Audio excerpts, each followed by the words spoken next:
Slide, sí. Sí. Ahora está grabando. Buenas tardes a todos. Buenas tardes. ¿Nos escucháis? Si yo veo aquí que está subiendo los asistentes. Sí, espera que vamos a esperar un par de minutitos en lo que. Sí, sí, porque están subiendo, ¿eh? Así Sí. que Sabes que es desde que lo abrimos hasta que está se subiendo cierra. ahí gradualmente. Así que vamos a esperar. Cuando veamos que se ha estabilizado, entonces ya Sí, yo creo que está en 60. está ya 58, 60, anda por ahí. Pues buenas tardes a todos. Buenas tardes a este webinar. Muchísimas gracias por conectaros. Bienvenidos a la Escuela de Práctica Jurídica. Hoy, dentro de este interés, que esta comunidad que dentro de la Escuela de Práctica Jurídica tenemos en el ámbito de compliance, prevención de blanqueo de capitales, protección de datos. Hoy el tema sobre el cual vamos a realizar este webinar es la protección de datos. Yo creo que el compromiso que siempre tiene la Escuela de Práctica Jurídica de asegurar una formación continua, tanto a los alumnos en los diferentes cursos, dentro de este ámbito, yo quiero destacar hoy precisamente el curso que estaremos realizando sobre protección de datos y que comenzará la segunda quincena del mes de noviembre y del cual pues somos profesores de tanto Alonso Hurtado, Lucía Sánchez Ocaña, Bernardo Olivares y yo mismo. Pongo el último porque soy el peor de todos. Pero yo sí que es importante que sepáis que existe esta oferta formativa que tenemos. Y hoy tengo la suerte de contar con mi compañero y amigo Alonso, y en el cual cuando le propuse, vamos a hacer un webinar para realizar formación sobre protección de datos, pues planteé un tema que la verdad tiene mucho que ver con el ámbito en el cual nos movemos los dos, que es el ámbito de compliance, y en este caso concreto, pues la diligencia debida de terceros, pero en el ámbito de protección de datos, como la responsabilidad de las empresas, de las organizaciones, a la hora de permitir que terceros trabajen con los datos dentro de sus organizaciones, encargados, auditores. Es un elemento que es fundamental para asegurar esa accountability, esa responsabilidad, ese buen gobierno dentro de los datos. Y ese es el objetivo, que durante 45 minutos, media hora, os planteemos cuáles son las mejores prácticas dentro de este ámbito y luego abramos un turno de dudas, preguntas en las cuales pues trataremos de responder. Pues nada más que dar las gracias, Alonso, dar las gracias a la Escuela de Práctica Jurídica por este compromiso que tiene con la formación en el ámbito de protección de datos. Y Alonso, todo tuyo. Genial, pues millones de gracias. Somos 81, o sea, está subido mucho desde la última vez que lo hemos mirado. 82 y subiendo. Perfecto. Pues nada, millones de gracias, Jesús. Millones de gracias a la MJ, como siempre. Es un placer, como siempre. Mi nombre es Alonso Hurtado, soy socio del Departamento de Tecnología y de Cumplimiento Normativo de Compliance de Fija Abogados. Llevo más o menos 20 años dedicado a estas historias del mundo de la tecnología, al mundo de cumplimiento normativo y la gestión de riesgos, la identificación, análisis y gestión de riesgos. Y como habréis visto en el título, entiendo que todos lo habéis visto al haberos escrito, la sesión de hoy la hemos planteado sobre algo que diría que es ahora mismo uno de los topics principales en materia de privacidad y protección de datos y también uno de los puntos de confluencia entre lo que viene a ser el mundo del compliance y el mundo estrictamente jurídico. Cuando digo estrictamente jurídico me refiero a estrictamente jurídico desde un punto de vista procesal, ¿vale? Los elementos que tiene, ¿vale? Bueno, y en manos de quién suele caer este tipo de cuestiones. Concretamente estamos hablando de la diligencia de vida de terceros y dentro de la diligencia de vida de terceros, la diligencia de vida de terceros en relación al cumplimiento de la normativa de protección de datos, de privacidad y protección de datos. Cuando hablamos de diligencia de vida en materia de compliance, hablamos de diligencia de vida en multitudes de relaciones. Diligencia de vida en las relaciones que tenemos con nuestros clientes, diligencia de vida en las relaciones que tenemos con nuestros proveedores, diligencia de vida en las relaciones que mantenemos con nuestros empleados. Es decir, no solamente se acota a un único concepto, ¿vale? Tenemos que garantizar una serie de de cumplimiento, valga la redundancia, de una serie de controles, de patrones, con la finalidad, y esto, y ahora vuelvo, me salgo del mundo del compliance y vuelvo al mundo del derecho, aunque como veréis no está desconectado el uno del otro, obviamente. Cuando hablamos de diligencia de vida, a mí me gusta siempre recordar bueno, la referencia más expresa que tenemos en nuestra legislación. Concretamente la encontramos en el Código Civil, el Código Civil de 1889, en la que hace referencia concretamente a la diligencia de vida del buen padre de familia. ¿Qué es eso de la diligencia de vida del buen padre de familia? Pues bueno, es básicamente el tener que el usuario, digamos, el sujeto de derecho, aplique todo lo que está en su mano, todas las medidas oportunas y adecuadas según el estado de la técnica en el momento concreto para reducir el riesgo, para reducir la probabilidad de que se materialice el riesgo concreto, de lo que sea, ¿vale? Riesgo de cumplimiento normativo sería en este caso de lo que estamos hablando, pero también el riesgo financiero, bueno, todas las tipologías de riesgo que se nos pasen por la cabeza. ¿Esto a qué nos lleva? Como veis, ya hemos conectado, ya hemos definido qué es, digamos, el ámbito puro de compliance, pero también lo hemos conectado con algo tan, no sé cómo llamarlo, tan jurídico como es el propio Código Civil, que como bien sabéis viene de regulación, o sea, del origen el propio derecho romano. Me gusta ponerme siempre, a mí me gusta siempre irme a los orígenes de las cosas porque muchas veces te ayudan a entender el porqué. Ese principio que ha dicho antes Jesús, accountability, ese principio de accountability tiene una traducción del inglés un poco compleja, no digo imposible, pero es un poco compleja, con diferentes acepciones, y yo siempre me la acabo llevando al deber de diligencia de buen padre de familia, como decía antes, del Código Civil, en el cual lo que buscamos es intentar demostrar que hemos hecho todo lo que está en nuestra mano para que la probabilidad se reduzca, para que el riesgo no se materialice sin perjuicio de que no hayamos evitado que el riesgo se materialice. Esa yo creo que es la clave. Fijaos, en los últimos tiempos una gran parte de los procedimientos, no todos, pero una gran parte de los procedimientos sancionadores que nos estamos encontrando en el regulador, concretamente en la Agencia Española de Protección de Datos, pero no solo a nivel nacional, sino a nivel europeo, están versando sobre no solamente el cumplimiento, vamos a llamarlo formal, de la normativa, sino la capacidad o no de cumplir, de acreditar, perdón, el cumplimiento normativo de las diferentes obligaciones que establece la normativa. Esto obviamente es algo que no ocurre de la noche a la mañana, esto es un proceso, va ocurriendo poco a poco, pero ya tenemos múltiples ejemplos no sé, a nivel sancionador, y por eso decía antes que se conecta con el mundo jurídico procesal, porque al final son los procesalistas los que acaban litigando en estas lides. Como digo siempre, yo no soy procesalista, no tengo que avisar de ex ante, pero sí es cierto que una parte de mi trabajo, esa sería la vertiente más jurídica de mi trabajo, sí tiene que ver con procedimientos sancionadores, normalmente de carácter administrativo, pero posteriormente la mayoría de ellos acaban en contencioso administrativo, vía contenciosa administrativa, cuando son recurridos tras superar la vía administrativa. ¿Esto a qué nos lleva? Bueno, pues como la propia nombre indica el slide, que siempre lo pongo porque es como muy impactante, muy llamativo.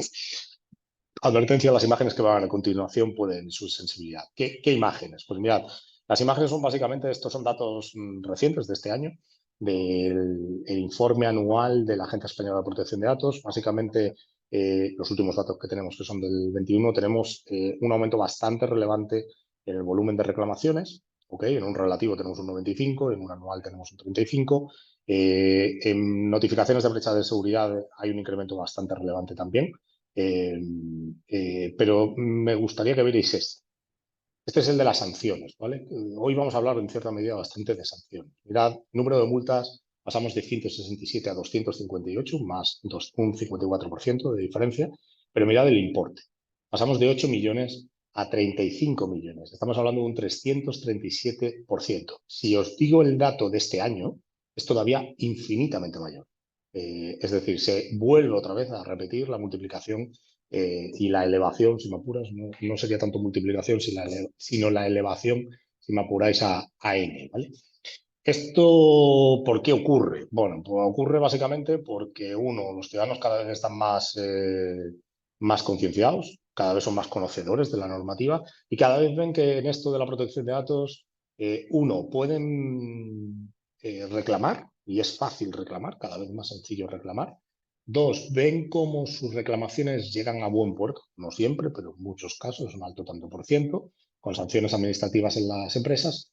Y otro tema muy importante, que es, ven cómo existe una posibilidad de, una vez en vía administrativa obtenido una resolución positiva, vamos a llamarlo del regulador, pueden acudir a la vía civil en reclamación de los daños y perjuicios. Esto es algo que ha ocurrido en muy pocas ocasiones en España hasta la fecha, pero que sin embargo en otras jurisdicciones más peleonas en esto del derecho de daños, como puede ser la jurisdicción anglosajona en Reino Unido, eh, está en boga absolutamente. ¿Vale? Con esto no estoy dando ideas. Entiendo que la mayoría de los que estéis conectados sois abogados, pero entiendo que a ninguno se le escapa que es una oportunidad fantástica para iniciar procedimientos civiles previamente habiendo obtenido resoluciones favorables en la vía administrativa, como reclamando los daños y perjuicios, que obviamente tendremos que acreditarlo, que como digo, no es tan, nuestro derecho de daños, como sabéis, no es tan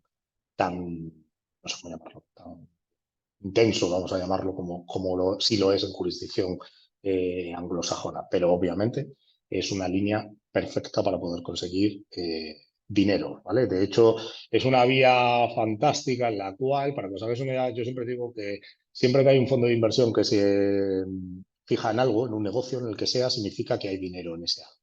Y para que os hagáis una idea, esto viene importado desde Estados Unidos y del Reino Unido, ya empieza a haber class action, es decir, acciones colectivas orientadas a precisamente la reclamación de daños y perjuicios derivado de brechas de seguridad, derivado de incumplimientos de diligencia debida, la acreditación de diligencia debida en las relaciones con terceros, sobre todo relacionados con acciones comerciales y demás, en las relaciones con responsables de tratamiento y encargados de tratamiento. Esto creo obviamente que es un punto relevante a tener en cuenta y que, ¿por qué no?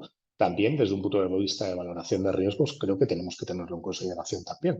Los propios delegados de protección de datos tienen que tenerlo en consideración. Bueno, aquí os he puesto algunas de las sanciones. Algunas de ellas, por suerte o por desgracia, han tenido que pasar, han pasado por nuestras manos o siguen pasando en nuestras manos en vía contenciosa. Lo que quiero más que con esto es que os quedéis con los porcentuales, ¿vale? Que veáis cómo se está disparando el volumen de sanciones tanto en número como en cantidades, ¿vale? España, os digo, a fecha de hoy, y de hecho tenéis por aquí, no os lo he puesto en pantalla, me parece, creo que no os lo he traído, pero tenemos volúmenes de sanciones más bajos, volúmenes por sanción más bajo, en total más bajo que lo que hay en otros países. Es decir, pero sin embargo tenemos un volumen de sancionador, es decir, el volumen de sanciones que se producen es mucho mayor, infinitamente mayor, de hecho. Esto es lo que nos lleva es que tenemos que hacer un cálculo de riesgos. La probabilidad en España de que sea sancionado es más alta a que sea sancionado en otra jurisdicción de la Unión Europea. Desde un punto de vista puro de análisis de riesgos, ¿vale? La probabilidad es mucho mayor en España, pero probablemente el impacto sea menor que en otras jurisdicciones, ¿vale? Por poner ejemplos, jurisdicciones como Irlanda, como Italia, como Francia, Austria, Alemania, son jurisdicciones en las que se sanciona muy poco, muy pocas veces, vamos a llamarlo, pero en las que se sanciona por muchas cantidades, por mucha cantidad, ¿vale? Es decir, cuando sancionan, sancionan de verdad, y cuando sancionan, sancionan por cantidades ingentes, cantidades económicas ingentes, ¿vale? ¿Esto a qué nos lleva? Mirad, nos lleva a que muchos de estos procedimientos sancionadores, algunos son por incumplimiento meramente formal, ¿vale? Pero hay muchas de estas sanciones que traen su causa en una falta de diligencia debida. Esta, por ejemplo, que os estoy poniendo ahora mismo, es por incumplimiento formal, podríamos decir que le llaman así, ¿vale? Incumplimiento del deber de información, incumplimiento de la base legitimadora, son obligaciones legales que tienes que cumplir y tienes que acreditar que las estás cumpliendo y ya. Pero fijaos, en la diligencia debida en estos casos, ¿dónde la encontramos? Aquí no tenemos una relación con un tercero. Estamos hablando de una política de privacidad, por ejemplo, en la cual hemos informado de X tratamientos que vamos a hacer con unas X características, ¿ok? Y que la hemos legitimado en en una base legitimadora, valga la redundancia, específica, no sé, el consentimiento o el interés legítimo, lo que corresponda, ¿vale? En este caso, para el envío de comunicaciones comerciales. ¿Y dónde suele radicar siempre el punto de diligencia debida o la falta? En este caso, la discusión sobre la diligencia debida en estos casos. Y esto os diría que es, si me apuráis, transversal. La información normalmente no suele ser porque se adolezca de la información, no suele ser porque no se haya informado, sino porque no se ha informado de forma transparente. Y esto ya entramos en territorio, lo llamaríamos, de arenas movedizas. ¿Por qué? Porque si algo es transparente o no es transparente, es algo, eh, digamos, ¿cómo diríamos? Es algo, a ver, ¿cómo lo diría? Estamos hablando de transparencia y cuando hablamos de transparencia estamos hablando de algo más subjetivo, si me apuráis la expresión. ¿Esto a qué nos lleva? A que esa mayor subjetividad, entre comillas, hay veces que no es subjetivo porque está previamente definido, ha habido infinidades de resoluciones y infinidades de manifestaciones previas por parte del regulador, pero en otros casos que sí es muy discutible. Yo siempre pongo el mismo ejemplo. Lo que puede ser muy transparente para mí, que soy un usuario, que puedo ser un usuario avanzado, a lo mejor no es tan transparente para un usuario que sea un usuario medio, si lo quieres llamar así, o incluso un usuario que no alcanza, digamos, a llegar a ser el usuario medio, ¿vale? Entonces, dicho esto, tenemos que tener en cuenta, obviamente, y esto también os lo digo desde un punto de vista de conocimiento, creo, de primera mano bastante importante, o sea, de muchos procedimientos sancionadores del regulador a fecha de hoy, es una tendencia en los últimos tiempos a acudir a sancionar por cuestiones no muy objetivas, sino cuestiones muy subjetivas en las cuales el regulador, el propio funcionario correspondiente, el grupo de funcionarios correspondientes que llevan el procedimiento, tienen capacidad interpretativa de fondo para poder acreditar o poder argumentar, vamos a llamarlo, ya luego ya veremos a ver si los tribunales se lo acaban comprando o no, su argumentación, ¿vale? De si se ha cumplido o no se ha cumplido. Fijaos, en el caso de la base legitimadora, diría que es menos discutible, hay menos subjetividad, ¿vale?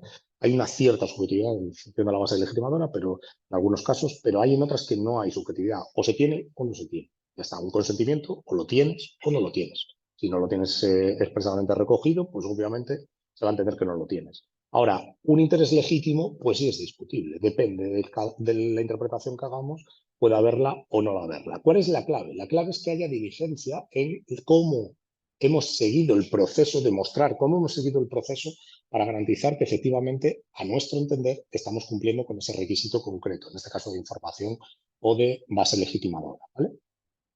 Y bueno, esta es poco más o menos, o sea, los motivos, me refiero, son poco más o menos a los que... Dame un segundo. Por aquí una pregunta, Rodrigo, que decías, claro, se habla únicamente del monto de las sanciones, pero si en España hay más probabilidad, el mayor daño lo sufrirá la reputación de las empresas sancionadas, obviamente. Pero el impacto reputacional ya lo di por hecho. En el mismo momento que se produzca, ya se está produciendo un daño reputacional. Eso es indiscutible. ¿Vale? No lo pone nadie en tela de juicio ni quiero que se le ocurra ponerlo en tela de juicio. También os digo una cosa, y desde un punto de vista de cuantificación también del impacto reputacional, antes la reputación sí se dañaba mucho cuando esto ocurría. A fecha de hoy no se daña tanto. ¿Por qué? Porque está el volumen que hay, que la gente está cada vez más acostumbrada a que haya sanciones. Se daña, no estoy diciendo que no se dañe, pero cada vez es más habitual y por tanto no es la excepción a la regla general, ¿vale? De hecho, tenemos ejemplos de entidades que están siendo sancionadas de forma reiterada, de forma muy habitual, ¿no? Reiterada y muy habitualmente. Hay de todos sectores, sector telco, sector telecomunicaciones, sector energía, sector financiero, el sector banca, es, digamos, bastante reiterado en algunos casos. A veces podemos decir con razón, y otras veces probablemente con no tanta razón, ¿vale? Bueno, es lo mismo, ¿vale? Este ejemplo es el mismo, licitud y demás. En este caso, lo mismo, información. Quiero irme a uno, concretamente, es un caso que seguramente conocéis, que es el de, a ver, aquí está, es el del procedimiento, no sé si lo recordáis, de Vodafone. ¿Recordáis el procedimiento sancionador de Vodafone? Ha sido hasta la fecha el procedimiento sancionador con la mayor cuantía de sanción a nivel nacional, concretamente 8.150.000 euros, si no recuerdo mal. Creo que fue el resultado final, creo que fue 8.150.000 euros. Bueno, en este punto, ¿dónde se estableció el punto clave? Mirad, ese procedimiento al final, ¿sobre qué versaba? Versaba sobre una operadora de telecomunicaciones que había contratado a un tercero, a un conjunto de terceros, a diferentes terceros, para que esos terceros llevaran a cabo acciones comerciales de venta de sus servicios de telecomunicaciones, ¿vale? Es decir, el operador de telecomunicaciones llega a un acuerdo con una entidad externa, un tercero, que es vamos a decirlo, un call center, ¿vale? El call center, perdón, lo que hace es llama a sus bases de datos de contactos, ¿ok?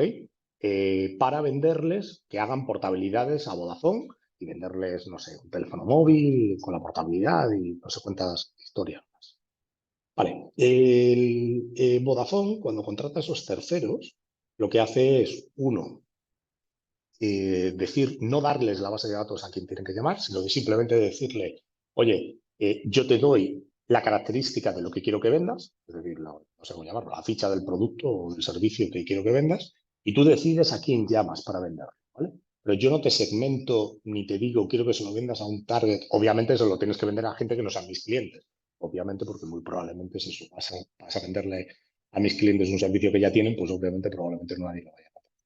Pero aparte de eso, que eso de hecho ni se decía, se daba por hecho, no se daba ninguna indicación adicional. Simplemente se le decía, oye, vende este producto durante este plazo de tiempo y vamos a ver los resultados. Ese tercero ganaba un tanto por ciento, cobraba un tanto por ciento, perdón, una cantidad fija, si lo queréis llamar así, y luego cobraba también una cantidad variable en función del éxito, vamos a llamar. ¿Qué ocurre? Bueno, básicamente se da la situación en la cual esos terceros se contrata, esos terceros asumen la posición de responsable de tratamiento en virtud, y esto no es porque lo dijera un contrato, no, que también lo decía, no es porque lo dijera un contrato, sino porque concretamente tenemos, perdón, no hablo en pasado, tenemos un artículo en vigor en el Real Decreto 1720/2007, en el cual se establece específicamente, pero eso os lo voy a poner por aquí para que lo veáis, se pone específicamente, dame un segundo, Decreto 1700, concretamente en el artículo 46. Mirad, para que, no sé si os puedo mandar por aquí imágenes por el chat, pero creo que va a ser lo más... Dame un segundín, por favor. Creo que sí os puedo mandar imágenes. No, no os puedo mandar, o sí os puedo mandar. Un momento. Ahí. Os acabo de pasaros una captura de pantalla del artículo 46, ¿vale? Ya lo tenéis ahí si lo queréis visualizar. Básicamente el artículo 46, ¿qué es lo que hace? Fijaos cómo se titula. Tratamiento de datos en campañas publicitarias. Yo siempre digo lo mismo. El reglamento 1720/2007 es un reglamento pre-reglamento europeo de protección de datos. Pero es un reglamento de carácter especial. Regula una tipología de tratamiento no genérica, sino de carácter especial, como es específico para tratamiento de datos en campañas publicitarias. Dos, además, este artículo, además de ser específico, vamos a llamarlo, además está en una norma que no está derogada. Ya sabéis que el derecho comunitario no deroga normativa nacional automáticamente, sino que solamente en caso de que haya un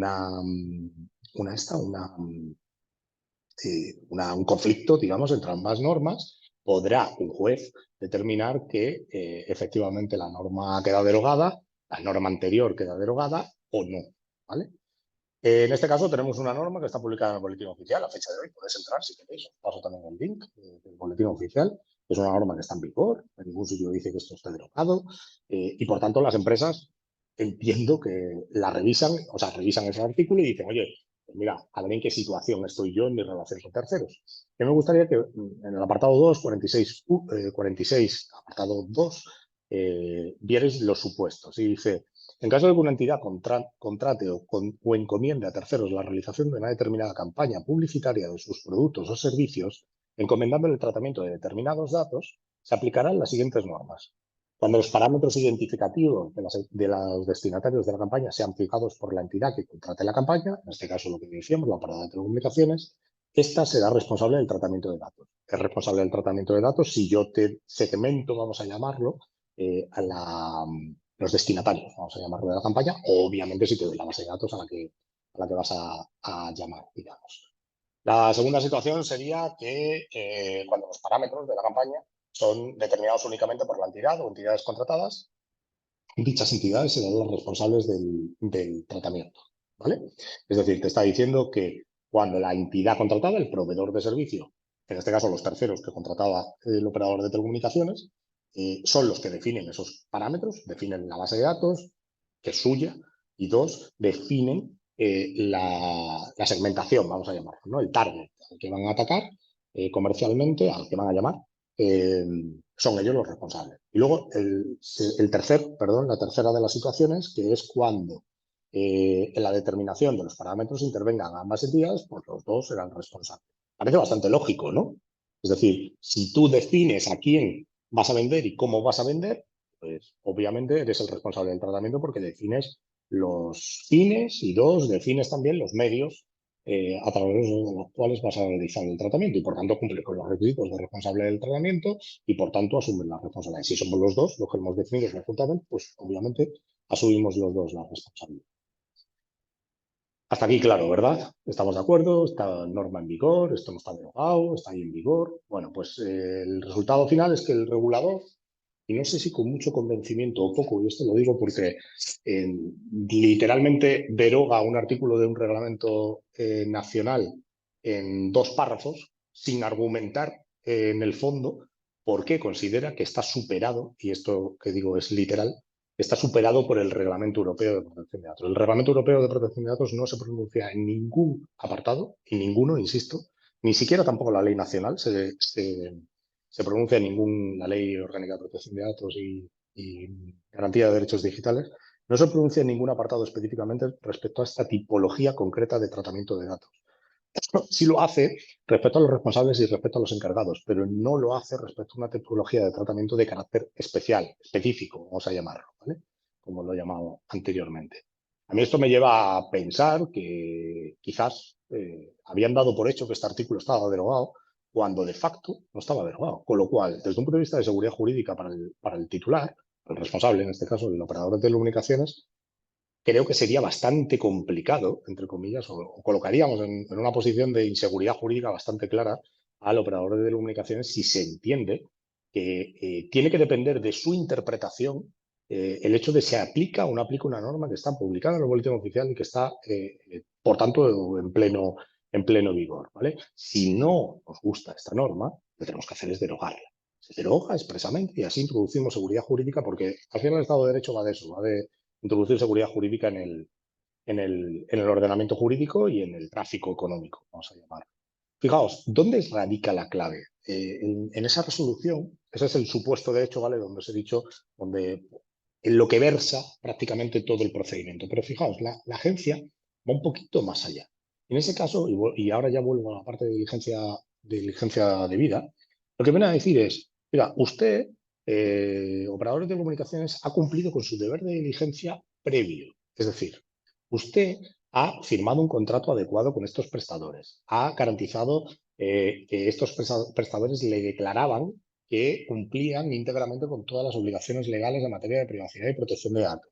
Ha garantizado que, etcétera, ¿vale? Todas las obligaciones legales en materia de cumplimiento en materia de privacidad y protección de datos. Pero usted no ha, se ha quedado en garantizar ese cumplimiento, vamos a llamarlo formal, si lo queréis llamar así, se ha quedado en una posición, a ver cómo lo digo, se ha quedado en una posición meramente de espectador, vamos a llamarlo, sin participar en hacer efectiva la comprobación, sin ser diligente en comprobar si eso que dicen esos contratos y esos documentos que usted ha firmado, efectivamente el prestador lo ha cumplido. ¿Entendéis la situación? Es decir, lo que está diciendo es, usted ha garantizado que cumple con, perdón, ha garantizado que cumple con la fase, si queréis llamar, previa a la contratación, ¿vale? Y a la propia contratación, el formalismo, vamos a llamarlo de la contratación, del contrato contiene todas las características y todos los elementos esenciales, etcétera. Pero lo que usted no puede es garantizar que el prestador el prestador ha cumplido constantemente, vamos a llamarlo, de forma permanente, digamos, con esas obligaciones que ha establecido, que se habían acordado entre las partes. Entonces, lo que dice el regulador es, oiga, efectivamente usted cumplió con el origen de la obligación contractual, pero a posteriori, una vez firmado el contrato, usted no veló, no revisó, no monitorizó, no sé cómo llamarlo, no quiero decir auditó, aunque en cierta medida acaba casi llamándonos a eso, de forma periódica el cumplimiento por parte del prestador. Por lo tanto, en tanto cuanto usted era un beneficiario directo del incumplimiento de este prestador, si el prestador incumplía la normativa, usted acababa siendo beneficiado por la compañía. O sea, por el incumplimiento, digamos, del prestador. ¿Entendéis la situación? Es, la estoy describiendo intentando ser lo más objetivo posible con la descripción de los hechos, ¿vale? Eso es básicamente el planteamiento que hace el regulador y en ese punto, bueno, mantiene su teoría, como decía antes, de que el artículo 46 está derogado y dos, mantiene su teoría de que con independencia de que estuviera derogado o no estuviera derogado, hay una parte de falta de diligencia de vida y por tanto de falta de accountability, de diligencia de vida, como decía antes del buen padre de familia, por parte del operador de telecomunicaciones en relación a la implementación, vamos a llamarlo, al cumplimiento constante, vamos a llamarlo, de lo que decía el contrato. ¿Veis? La primera, obviamente, es una discusión de fondo, de muy fondo, ¿vale?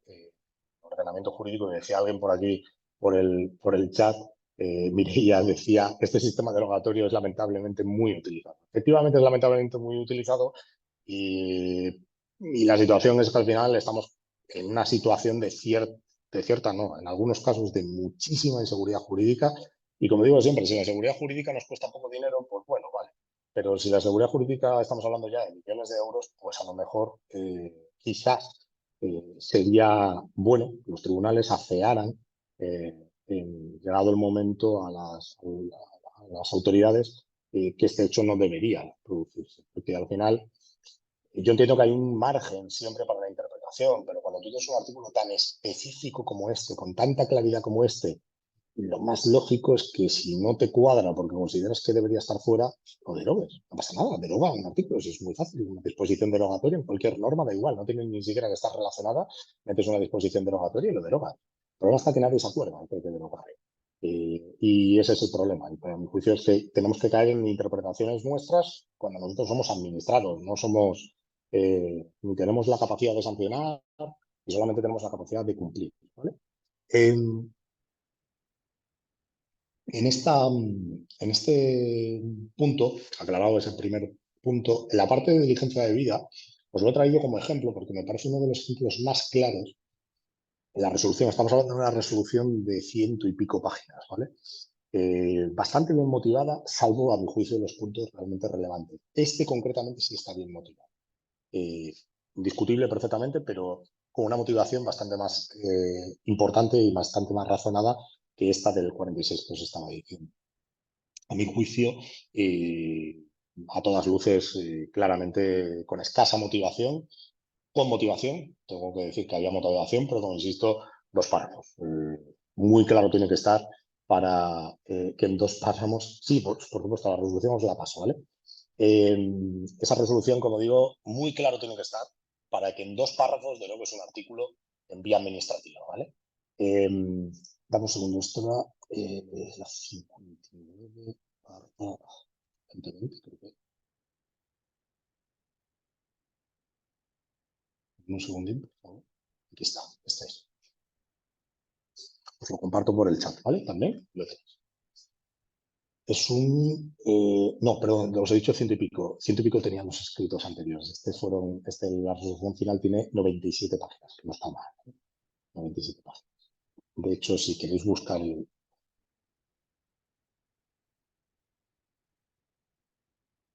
Aquí está, mirad, para que veáis que lo que os estoy diciendo no es mentira, ¿vale? Lo tenéis aquí.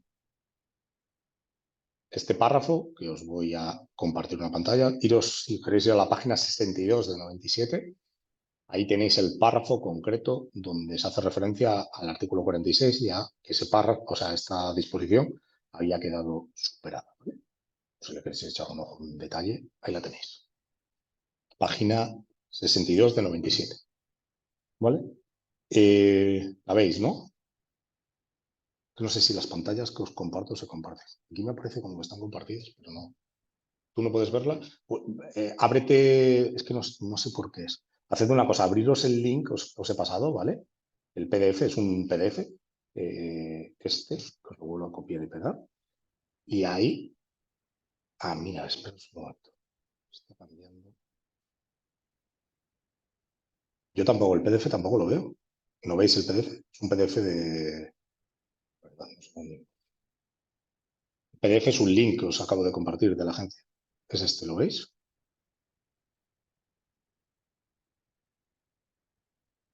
Confirmadme si veis ese link que os acabo de pasar.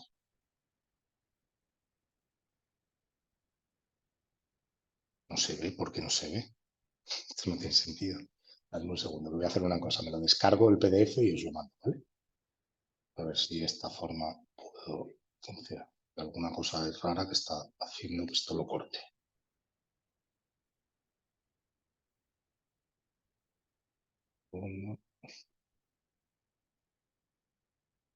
Mirad a ver si ese PDF que os acabo de compartir va.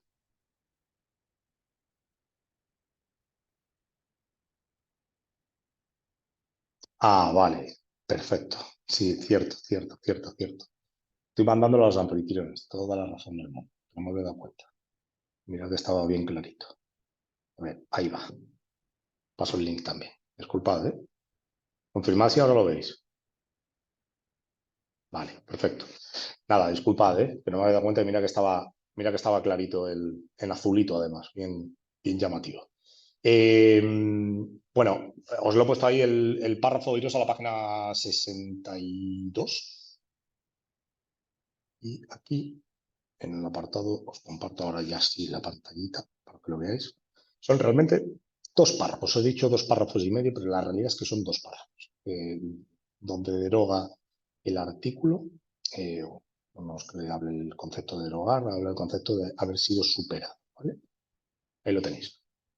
El resto de la resolución se centra en todo lo que tiene que ver con lo que hemos hablado de la diligencia de vida. En si Vodafone, en este caso el operador de comunicaciones, ha acreditado debidamente que ha hecho todo lo que está en su mano para garantizar que ese tercero o esos terceros a los que contrata efectivamente cumplen con los requisitos normativos y los requisitos contractuales que ambas partes acordaron en el contrato. ¿Vale?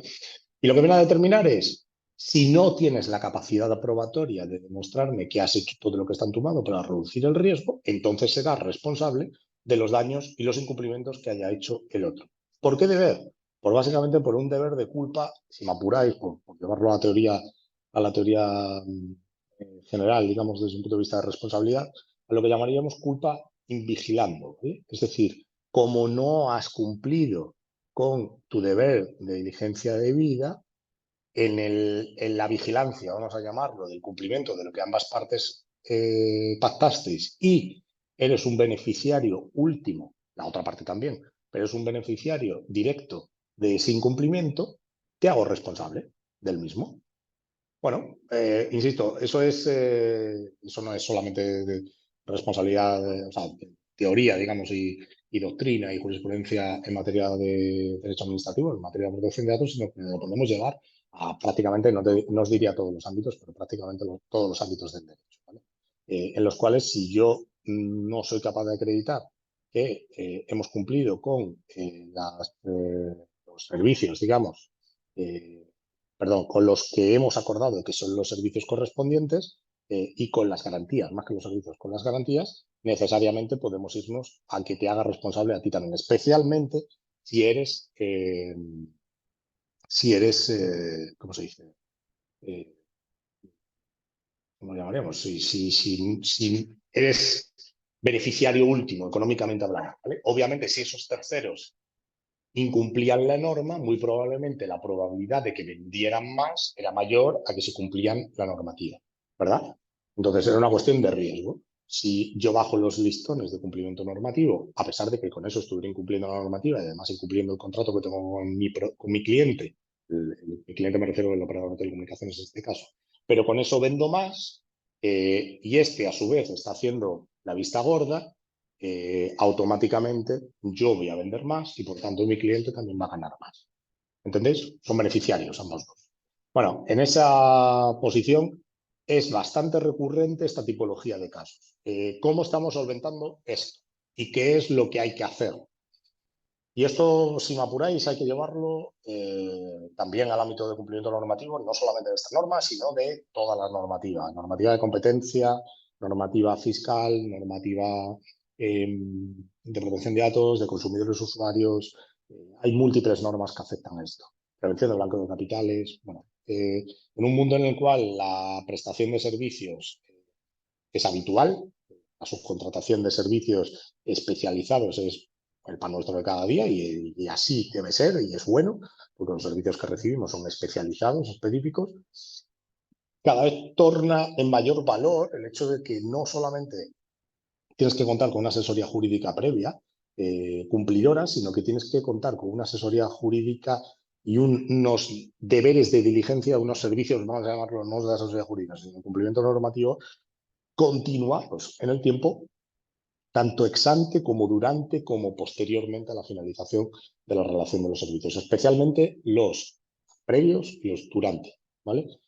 La relación de servicios. ¿Con qué finalidad? Básicamente con la finalidad de reducir los riesgos. ¿Qué ocurre si no lo hacemos? Pues si no lo hacemos nos puede pasar como nos ha pasado a este operador de comunicaciones, que lo tomo como un ejemplo porque es el más llamativo, vamos a llamarlo.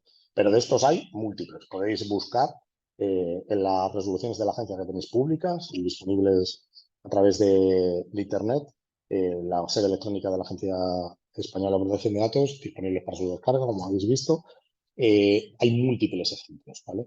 En ese caso, hay, como digo, bueno, multiplicidades. Los casos son distintos, a veces son con relaciones comerciales, a veces son servicios de relaciones con comercial, campañas publicitarias, a veces son procedimientos digamos, encargados de tratamiento, por ejemplo, relacionados con brechas de seguridad, a veces hay multiplicidades de situaciones, ¿vale? Pero la línea general es que normalmente la clave está en si hemos cumplido en la fase previa, en la parte contractual, que se suele cumplir, podríamos afirmar que en un alto tanto por ciento se cumple, ¿y dónde no se cumple? En la fase posterior, la fase de acreditación, digamos, de cumplimiento durante, y monitorización de cumplimiento durante la relación. ¿Qué es lo que ocurre cuando llega una denuncia o un conjunto de denuncias masivas? Pues básicamente apertura de procedimiento sancionador y ese procedimiento sancionador, pues básicamente puede iniciarse o bien denuncia o bien de oficio, el propio regulador, y una vez se ha abierto, pues básicamente te trasladan la reclamación, periodo de consulta o de información previa, se obtienen evidencias. En esa fase pueden ocurrir dos cosas. Una vez recibida la información previa, pueden ocurrir varias cosas. Una que fuera pues la admisión de la reclamación o directamente el archivo del procedimiento o la continuación del procedimiento. Si se acuerda el inicio del procedimiento, pues ahí se abrirá periodo de alegaciones, se propondrá una resolución de sanción, podrá haber otra línea otro nivel digamos, de alegaciones y después, en última instancia, pues habrá una propuesta definitiva de sanción y finalmente un recurso, una resolución definitiva y después un recurso en vía administrativa y, por último, un recurso en vía contenciosa administrativa en la Audiencia Nacional. ¿Vale? Recurso de deposición, como estaba diciendo, que como sabéis es potestativo o directamente te vas a la vía de la Audiencia Nacional. ¿Vale? En este punto, en esas fases de alegaciones, ¿qué es lo relevante en relación a la diligencia de ética? Es una cuestión de prueba. Y esto siempre lo digo. La clave está en tener elementos probatorios suficientes para poder acreditar que hemos hecho todo lo que está en nuestra mano para reducir el riesgo, no para que el riesgo no se produzca. Fijaos, hay múltiples procedimientos y me voy a centrar ahora en el tema brechas de seguridad en el cual el regulador no pone en tela de juicio si ha habido una brecha por causa sobrevenida o no.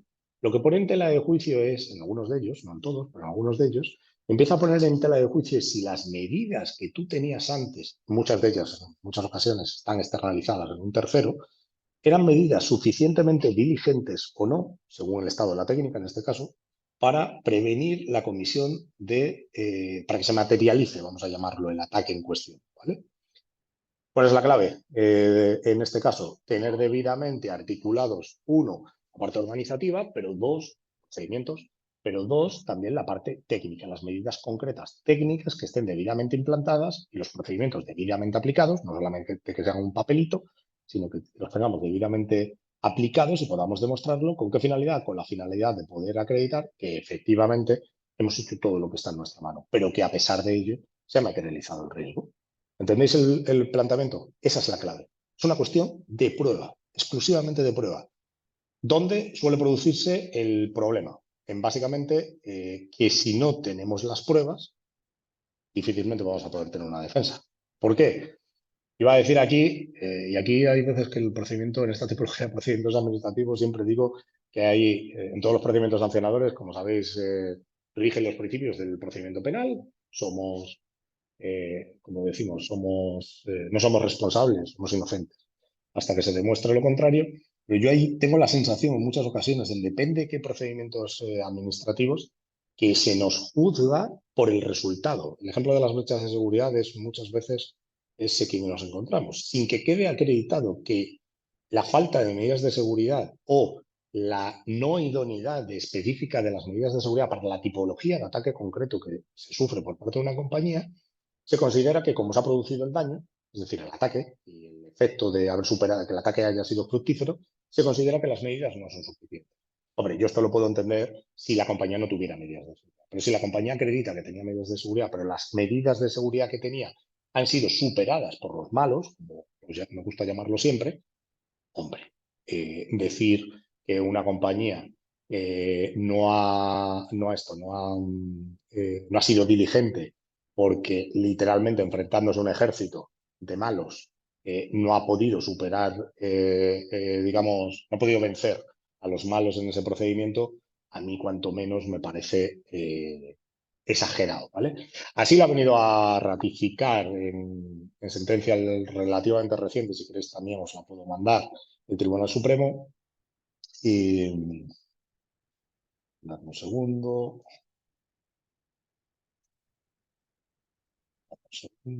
Aquí está.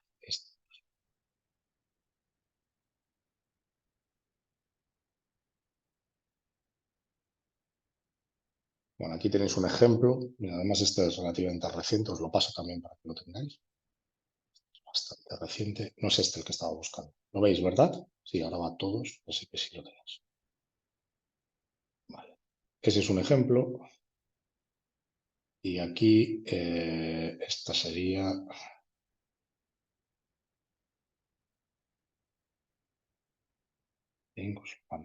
También.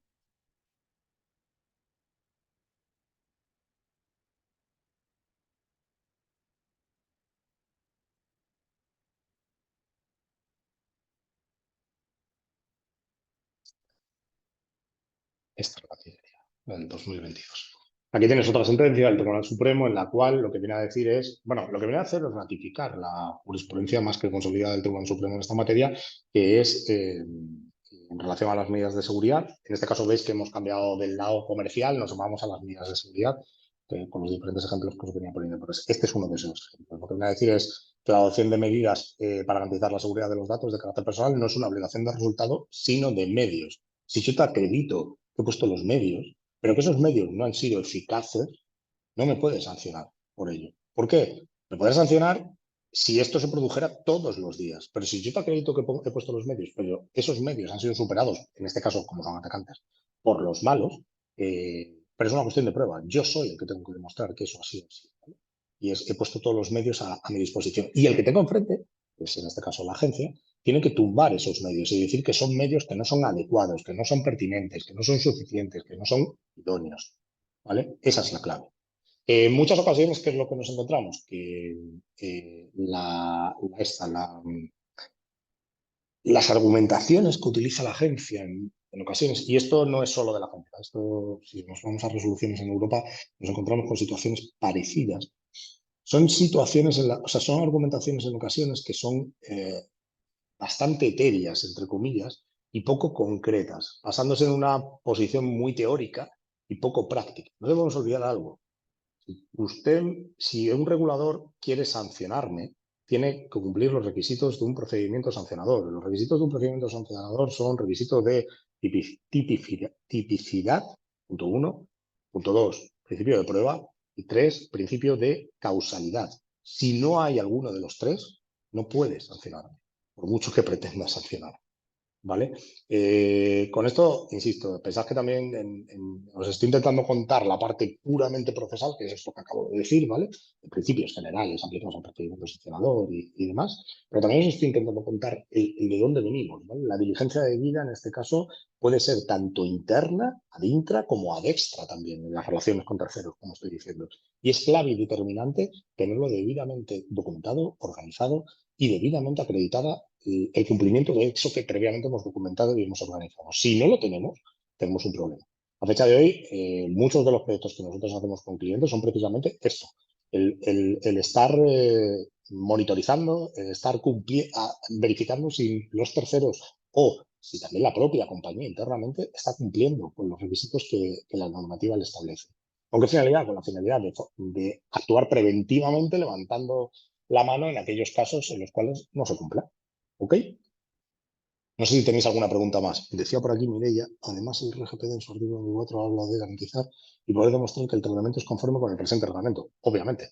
Eso es la accountability. Eso que está poder demostrar. Esa es la, la clave. Yo siempre digo que poder demostrar fuera de un procedimiento sancionador, bien. Pero cuando estoy dentro de un procedimiento sancionador, el que tiene que demostrar es el que tengo enfrente, no yo. ¿Por qué? Porque si no estaríamos diciendo que estamos yendo contra un principio constitucional, ¿no? O sea, estamos atacando, digamos, un principio básico constitucional, que es que yo llego al procedimiento y llego a defenderme, no a atacar. Es así, ¿verdad? Esto ya es procesal puro. Esto ya es procesal. Pero es cierto que el RGPD, ese principio de accountability, yo siempre lo he visto, ocurre también en el ámbito de cumplimiento normativo, de compliance, ¿vale? Es algo que siempre me parece como que roza bastante con eso, ese otro principio que todos sabemos y todos tenemos en mente cuando estamos en un procedimiento sancionador o en un procedimiento penal, un procedimiento, digamos, de estas características. Nada, por mi parte, poco más. Bueno, tenía aquí lo de las medidas cautelares y demás, que pueden solicitarlas y demás, pero lo que es el core, ¿vale? El core de la sesión, lo hemos visto ya todo, ¿vale? Además, son el 25, con lo cual llevamos casi una hora ya. No sé si habéis ido haciendo preguntas por aquí en el chat. No sé si podéis activar los micros. No sé. ¿Podéis activar los micros? Si tenéis alguna pregunta adicional.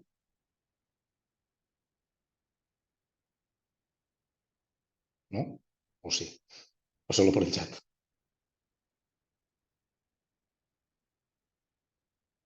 A ver, eso significa que no podéis activar los micros, ¿no? A ver, os pongo ejemplos, ¿vale? ¿De qué evidencias? Mira, está viendo. No, no podéis. Yo creo que no podéis activarlos, creo. A ver, estaba preguntando. Vale, está diciendo, las medidas tienen que ser lo más suficientes, seguras y adecuadas, también desarrolladas y actualizadas. Pero una pregunta, Evape. Eso es muy genérico. Lo que has dicho está genial, ¿eh? Pero es muy genérico. Eso hay que aterrizarlo.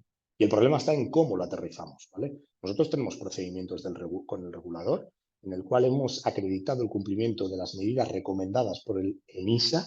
El ENISA es o sea, la agencia, vamos a llamarlo, en materia de ciberseguridad a nivel europeo. Nos ha dicho que no son suficientes o que no quedan suficientemente acreditadas. Coño. Pero lo contrario tampoco quedaba acreditado. Con lo cual, con esto lo que quiero decir es que no estoy diciendo que tenga que haber un artículo concreto de una norma que lo diga, que esté publicado en el BOE, entre otras cosas porque como ya hemos visto antes, hay veces que tenemos artículos en la norma que a lo mejor no son suficientes para cumplir. Mira, y esto me puede traer otro punto importante. En materia de seguridad de la información, todas las medidas de seguridad, artículo 81 y siguientes del Real Decreto 1720/2007, están en vigor. ¿Y por qué no son suficientes esas medidas? Si el reglamento no establece ninguna medida de seguridad específica, ni tampoco lo establece la Ley Orgánica de Protección de Datos. No se pronuncian, de hecho, sobre medidas de seguridad concreta y específica, más que en una disposición, artículo 32 del Reglamento Europeo de Protección de Datos. ¿Por qué no son suficientes esas medidas que vienen en el 1720? ¿También las vamos a entender que están superadas por el estado de la técnica o por qué? Bueno, esta todavía no se ha planteado, ¿vale? Pero podría llegar a plantearse, en algún caso podría llegar a plantearse. Dice Alma, ¿qué evidencias se pueden presentar para acreditar la diligencia debida? En materia de, me parece que no podemos, entiendo que será lo de los micros.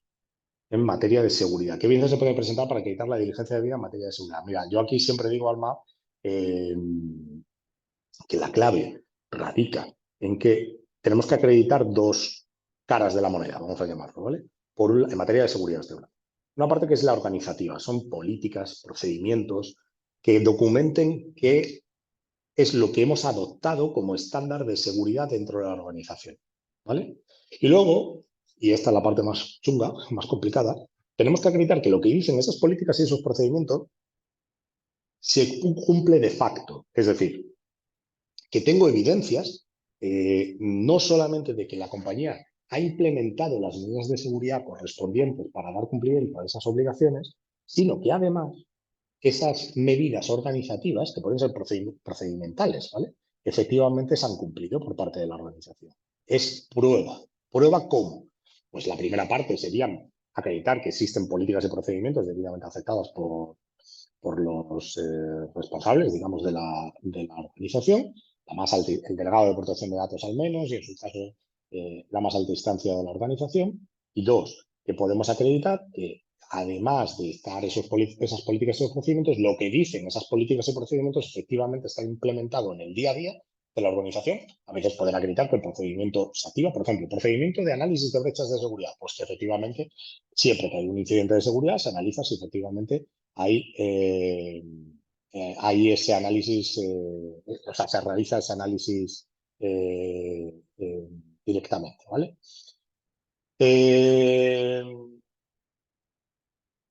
Vale.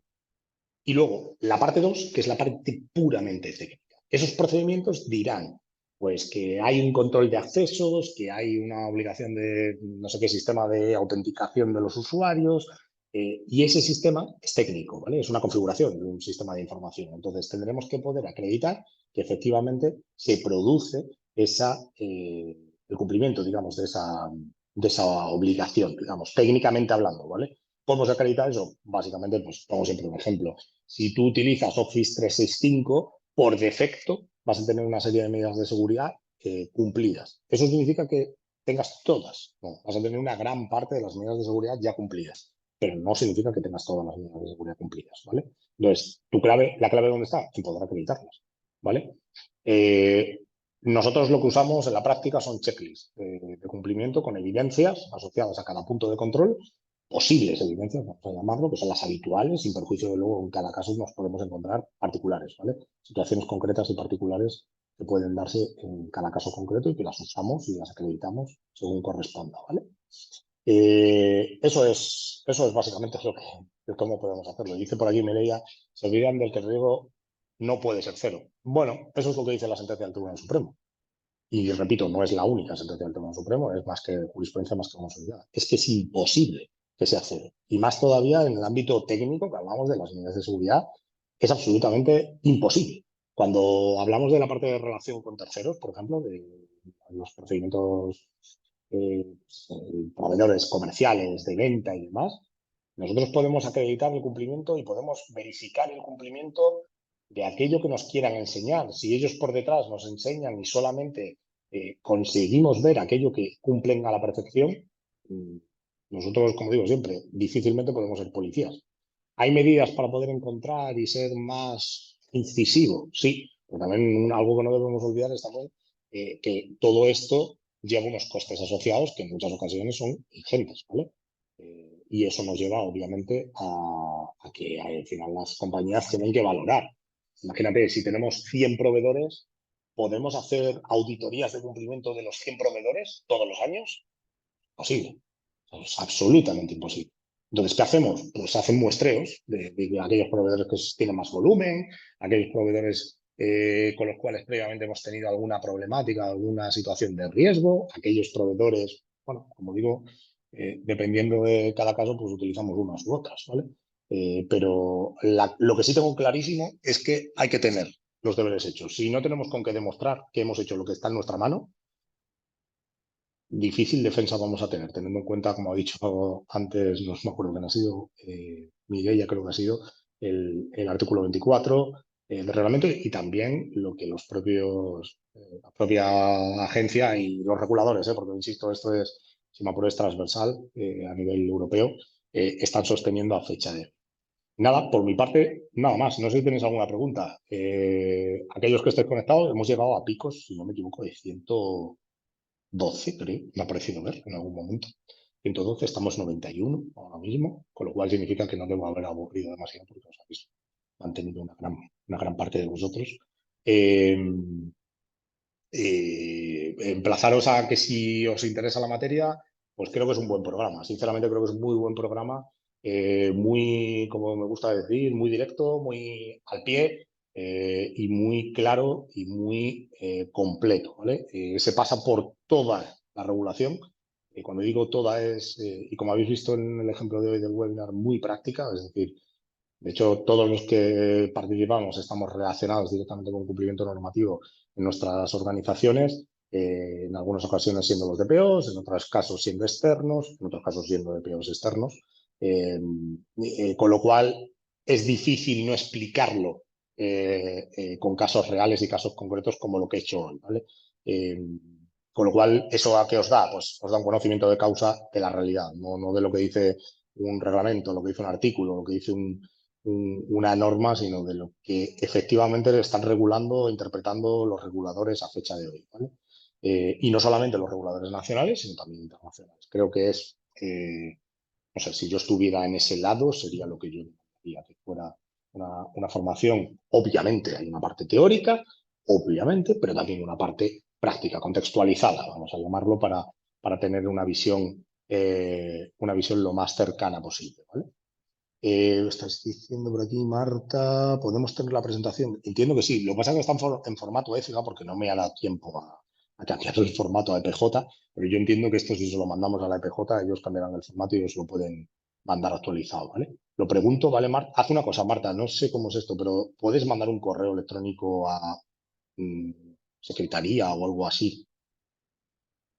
No sé si tenéis la posibilidad de mandar correos electrónicos a secretaría, porque no sé si ellos tienen todas las direcciones de vuestras, digamos, de haberos escrito. Si las tienen, no hay problema, porque lo que hacemos es que yo se la mando a ellos, que las cambien el formato y después os la manden a vosotros. Es que no lo sé, no sé cómo es el proceso de inscripción, pues yo no lo he hecho, obviamente. ¿Vale? Pero sí, por mi parte no hay problema, ¿eh? Lo cambiamos de formato y que vaya con el formato de PJ y os lo pasamos. ¿Vale? Genial. Pues muchísimas gracias a todos.